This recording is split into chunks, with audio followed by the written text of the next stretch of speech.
రోజాకి చదువుకోవడం అంటే చాలా ఇష్టం. కానీ వాళ్ళ కుటుంబ పరిస్థితి బాగోలేని కారణంగా ఆ అమ్మాయిని చదువుకోనివ్వకుండా ఆపేద్దామని అనుకుంటారు. అప్పటికి ఈ రోజా డిగ్రీ సెకండ్ ఇయర్. రోజా తన తండ్రి వెంకయ్యతో, నాన్నా, ఒక్క సంవత్సరం కష్టపడితే అయిపోతుంది నాన్నా. అమ్మా, మంచి సంబంధం. అవసరమైతే వాళ్ళే చదివిస్తామన్నారు. నా మాటిని పెళ్లికి ఒప్పుకో తల్లి. కాని కట్నం లేకుండా చేసుకునేవాళ్ళు దొరకరు. అని తండ్రి పదే పదే బ్రతిమలాటంతో ఆమె సరే అని అంటుంది. ఇక రోజాకి శంకర్కి పెళ్లి జరిగిపోతుంది. పెళ్ళైన 2 రోజుల తర్వాత ఆమె కాలేజ్కి వెళ్తూ ఉండగా అత్తగారు, ఎక్కడికెళ్తున్నావ్?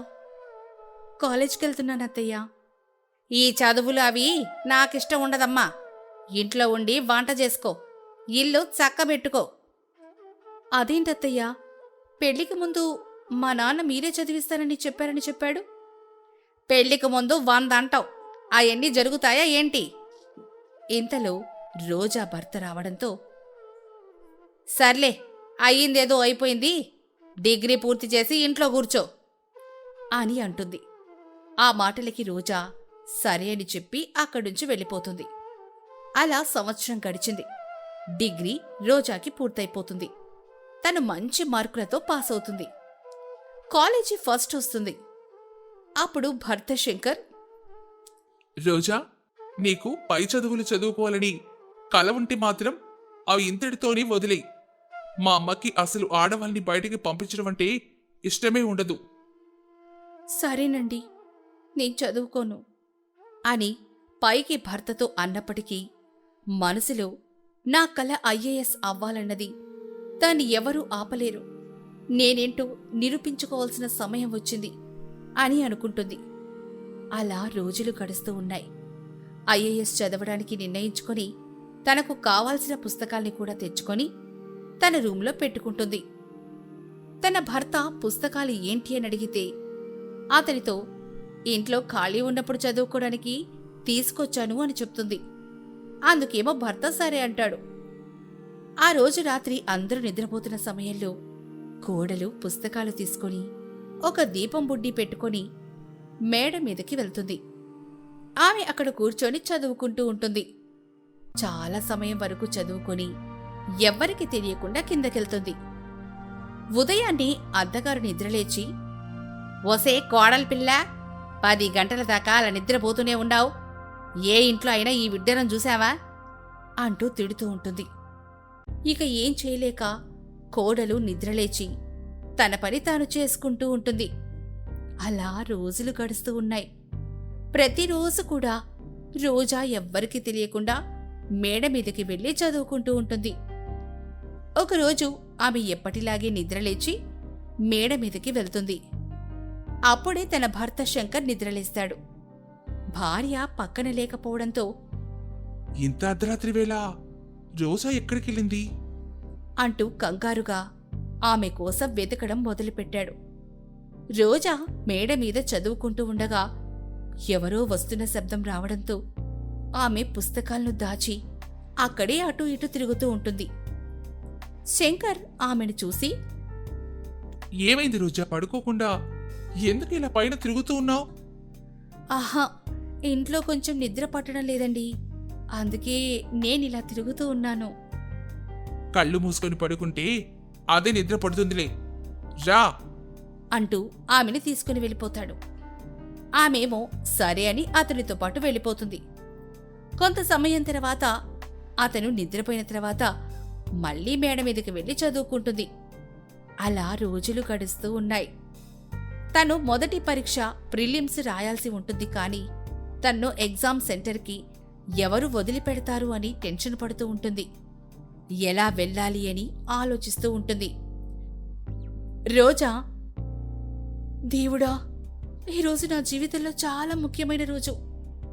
ఏదో ఒక రకంగా నేను ఇక్కడి నుంచి బయటపడాలి అని అనుకుంటుంది.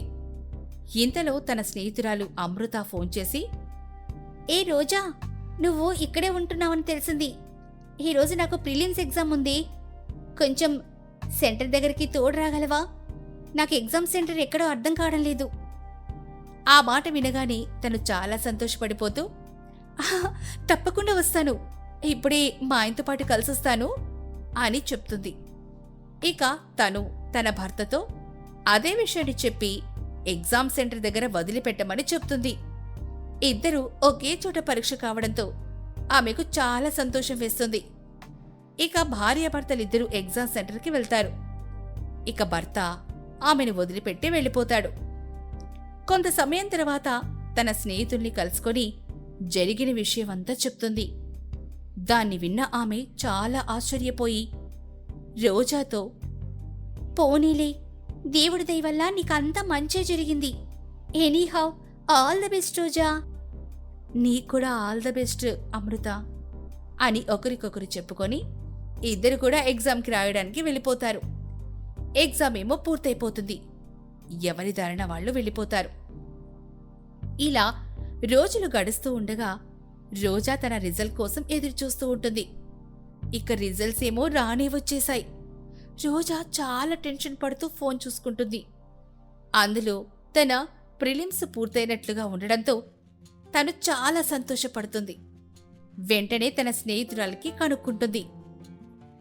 "అయ్యో, నేను ఫెయిల్ అయ్యాను రోజా, నెక్స్ట్ టైం చూడాలి" అని అంటుంది. వాళ్ళిద్దరూ మాట్లాడుకోవడం అంతా కూడా తన భర్త వింటాడు. రోజా చాలా కంగారు పడిపోతుంది. నేను మొత్తం విన్నాను రోజా. నువ్వు ఎంత దూరం వచ్చావంటే నాకు చాలా సంతోషంగా ఉంది. కానీ ఇక ఇది ఇంతటితో ఆపి. మా అమ్మకు తెలిస్తే చాలా పెద్ద గొడవ అవుతుంది రోజా. "అది కాదండి, చాలా దూరం దాటుకొని ఇంత దూరం వచ్చానండి. నన్ను నేను నిరూపించుకోవడానికి ఇది ఒక అవకాశం అండి. మీకు దండం పెడతాను, మీరు కాదనకండి." శంకర్కేమో మనసులో తన్ని చదువుకో అని అనాలని ఉన్నా తల్లి మీద ఉన్న గౌరవంతో చెప్పలేక అక్కడుంచి వెళ్ళిపోతాడు. రోజా మాత్రం తన సెకండ్ ఎగ్జామ్కి ప్రిపేర్ అవ్వడానికి ప్రయత్నిస్తూ ఉంటుంది. ఇంట్లో ఏమో ఎవ్వరికీ తెలియకుండా మళ్లీ మేడ మీదకెక్కి మళ్లీ చదువుకుంటూ ఉంటుంది. భర్తకి ఆ విషయం అంతా తెలుసు, కానీ ఏమీ తెలియనట్టుగా ఆమె అడ్డుకోవడం ఇష్టం లేక వదిలేస్తాడు.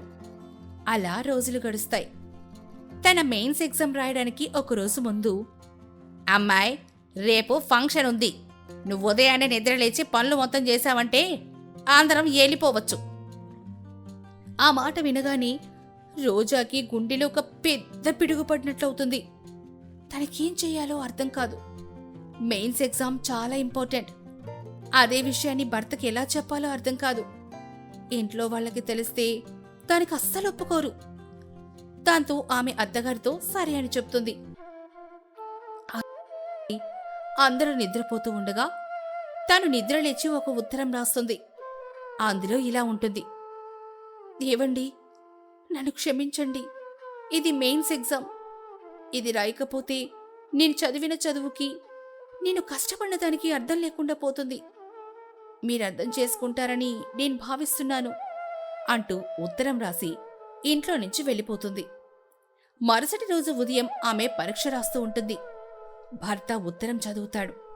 ఇంతలో తన తల్లి డోర్ కొడుతూ, "ఒరే, తలుపు తీరా, రోజా, తలుపు తీ" అంటూ ఉండగా అతను, అమ్మా, రోజాకి బాలేదు. తనిప్పుడు ఎక్కడికి రాదు. మీరు వెళ్ళండి. నేను కూడా రావడం లేదు. "అదేంట్రా, శుభకార్యం కదా, అందరు వెళ్తే మంచిది." అమ్మా, మీరు వెళ్తే వెళ్ళండి, లేకపోతే మానేయండి. అందుకు ఆమె సరేలే, మేం వెళ్తామని అనుకొని పని మొత్తం చేసుకొని తన భర్తతో కలిసి వెళ్ళిపోతుంది. ఇదిలా ఉండగా రోజా తన పరీక్ష పూర్తి చేసుకొని బయటకొచ్చి నిలబడుతుంది. తనేమో బాధగా, ఇప్పుడు ఇంట్లో ఎన్ని గొడవలవుతున్నాయో ఏమో, నాకైతే ఏం అర్థం కావడం లేదు. నేనిప్పుడు ఎక్కడికెళ్ళాలి? అమ్మ వాళ్ళ ఇంటికా లేదా నా మెట్టినింటికా అంటూ ఏడుస్తూ ఎటు వెళ్లాలా తెలియక కూర్చుంటుంది.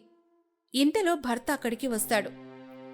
రోజా భర్తని చూసి భయపడుతూ, "నన్ను క్షమించండి, నేను కావాలని చేయలేదు. ఐఏఎస్ అవ్వాలన్నది నా కల. అందుకే ఇదంతా చేశాను.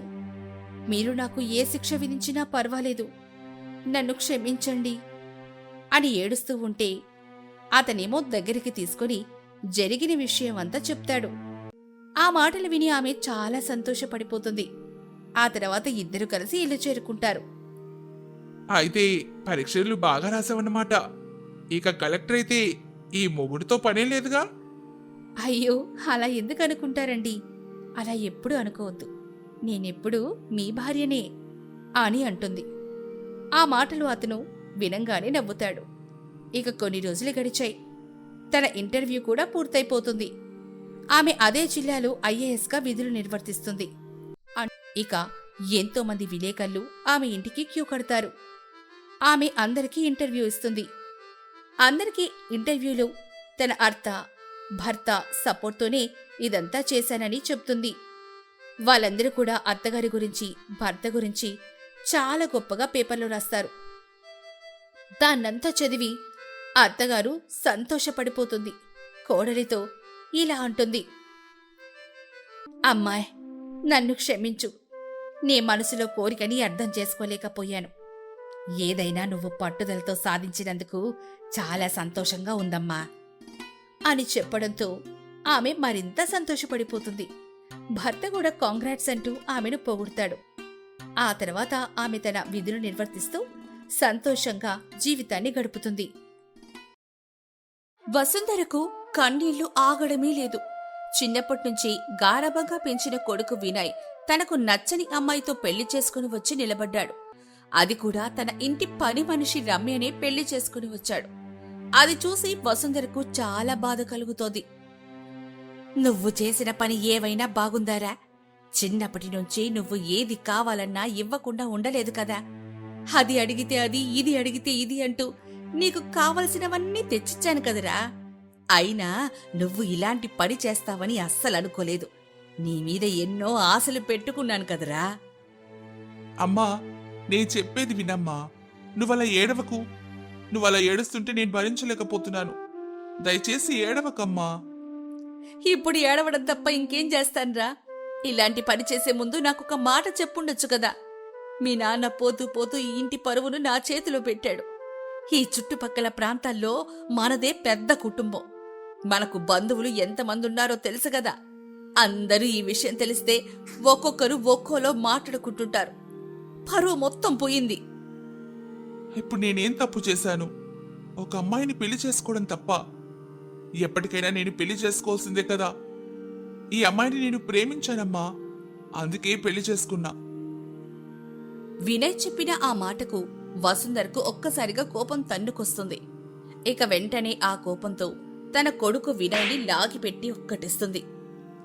ఎందుకమ్మా నన్ను ఇప్పుడు కొట్టావు? నేనేమైనా చిన్నపిల్లాడినా? ఇలా కోపడితే ఎలాగమ్మా? కొట్టడం కాదు, నిన్ను చంపేయాలరా. ఒక్కగానొక్క కొడుకని గారబంగా పెంచితే ఇలా చేస్తావా? పొయ్యి పొయ్యి ఆ పని మనిషిని పెళ్లి చేసుకోవాలా? మనింట్లో పనిచేసి డబ్బుల కోసం చూసేదాన్ని ఈరోజు ఇంటి కోడలుగా తీసుకొస్తావా? అందరూ నవ్వుకుంటున్నారా? మన కుటుంబం గురించి రకరకాలుగా మాట్లాడుకుంటారు. దేవుడా, నాకెందుకు ఇలాంటి కొడుకుని ఇచ్చావు తండ్రి? ఒక పని మనిషిని తీసుకొచ్చి కోడలిగా కట్టబెట్టావు. అమ్మా, ఇంకోసారి నా భార్యను పని మనిషి అంటే బాగుండదు. ఎంతైనా అది నీ కోడలు, నా భార్య. ఇలా అవమానించకమ్మా. తను ఇక్కడే ఉందన్న విషయం మర్చిపోయావా ఏంటి? అంటే ఈ రోజు నుంచి నేను దానికి భయపడాలా? నిన్నటి వరకు అది నాకు భయపడింది. ఇక అది చెప్పినట్లు నేను చెయ్యాలా? ఏమే, నిన్ను గౌరవించాలా నేను? అది కాదత్తయ్యా, నేను చెప్పేది వినండి. ఓయమ్మో, ఓరనాయనో, నిన్నటి నుంచి అమ్మగారని పిలిచి ఈరోజు అత్తయ్యా అంటోంది నంగనాచి. అది కాదత్తయ్యా, నేను చెప్పేది వినండి. ఇంకేం చెప్పకు.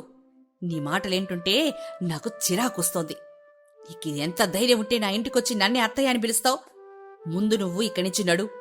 నా ఇంట్లో నుంచి బయటకు నడు. ఇంకో మాట మాట్లాడకు అంటూ వసుంధర కోపంగా రమ్య చుట్టు పట్టుకొని ఈడ్చుకుంటూ ఇంట్లో నుంచి బయటకు లాక్కొస్తుంది. బయటకు లాగిన తర్వాత విసిరి కొట్టినట్లు బయటకు నెట్టేస్తుంది. తన భార్యను అలా అవమానిస్తుంటే వినయ్ చూస్తూ ఊరుకోడు.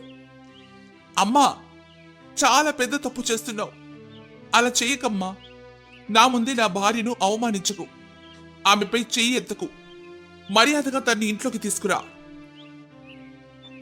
ఏవండి, అత్తయ్యని ఏమనకండి. చిచి, ఈ దిక్కుమాలిన సంతను చూడలేకపోతున్నాను. దేవుడా, నాకెందుకు ఇలాంటి కర్మ పట్టించావు తండ్రి? ఏదేమైనా సరే, ఇది ఇక్కడ ఉండడానికే వీల్లేదు. ఇంట్లో నుంచి బయటకు నడవ్వే నంగనాచి.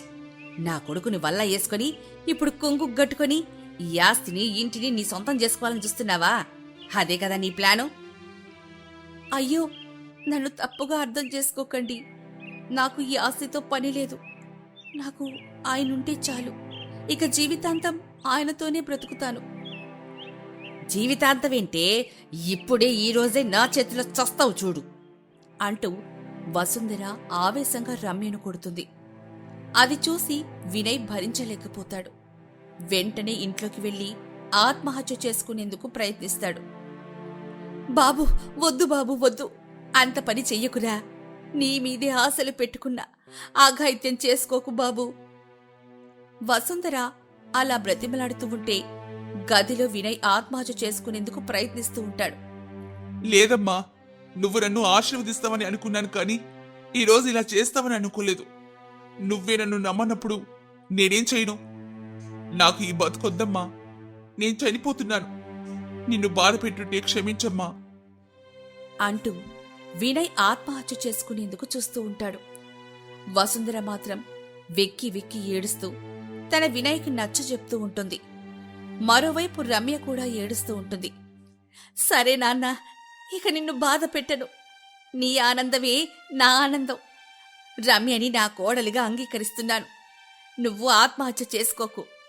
వెంటనే అక్కడి నుంచి వచ్చేయి నాన్న, వచ్చేయి. నిజమా అమ్మా? రమ్యను నీ కోడలుగా అంగీకరిస్తున్నావా? అవును నాయనా, మీ పెళ్లి నేను ఒప్పుకుంటున్నాను. ఇకేం ఆలోచించకు. గదిలో నుంచి బయటకు రా నాయనా. నేనుండగా నీకు ఏ ఇబ్బంది రానివ్వను. అలా వసుంధర అంటూ ఏడుస్తూ ఉండగా మనసు మార్చుకున్న వినయ్ తన తల్లి వద్దకి వస్తాడు. వినయ్ రాగానే ఓవైపు వసుంధర, మరోవైపు రమ్య ఇద్దరు పట్టుకుని ఏడుస్తారు. ఇంకెప్పుడు ఇలాంటి పని చెయ్యకు నాన్నా, నేను భరించలేనయ్యా. అయినా నేను రమ్యని పెళ్లి చేసుకోవడం వల్ల నీకెలాంటి ఇబ్బంది రాదమ్మా. తను నిన్ను బాగా చూసుకుంటుంది. నాకు ఆ నమ్మకం ఉంది. రమ్య గురించి నాకు తెలుసు బాబు. చాలా రోజులుగా మనింట్లోనే కదా పని మనిషిగా ఉంటోంది. కానీ నేను నా కోడలిగా వచ్చే అమ్మాయిని ఎక్కువగా ఊహించుకున్నాను. బాగా చదివే అమ్మాయి మన ఇంటికి కోడలిగా రావాలనుకున్నాను. డబ్బున్న అమ్మాయి నీకు భార్యగా రావాలని అనుకున్నాను.